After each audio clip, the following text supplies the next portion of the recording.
आजची आपली रेसिपी आहे कच्च्या टोमॅटोची चटणी। आणि तुम्हाला जर माझ्या रेसिपी बघायला आवडत असतील तर आत्ताच किचन शेतकरी या चॅनलला सबस्क्राईब करून घ्या। आता रेसिपीला सुरुवात करूया।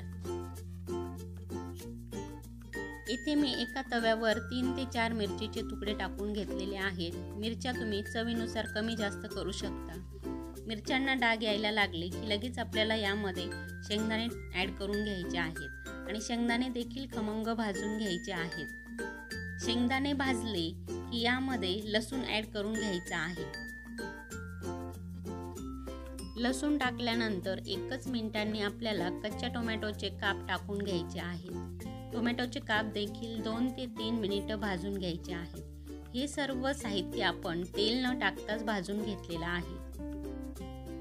टोमॅटो परतून झाल्यानंतर हे सर्व आपल्याला गार करून घ्यायचं आहे आणि गार झाल्यानंतर एका मिक्सरच्या भांड्यामध्ये काढून त्यामध्ये मीठ टाकून याचं आपल्याला वाटण तयार करून घ्यायचं आहे। त्यानंतर एका तव्यावर तेल टाकून त्यामध्ये मोहरी आणि जिरे टाकून घ्यायचं आहे आणि त्यामध्ये आपण तयार केलेलं वाटण ॲड करून घ्यायचं आहे। हे वाटण आपल्याला तेलामध्ये व्यवस्थित परतून घ्यायचं आहे। तुम्ही कच्च्या टोमॅटोची चटणी कशा प्रकारे करता हे कमेंट करून नक्की कळवा। व्हिडिओ इथपर्यंत पाहिल्याबद्दल धन्यवाद। पुन्हा भेटूया एका नवीन रेसिपी सोबत।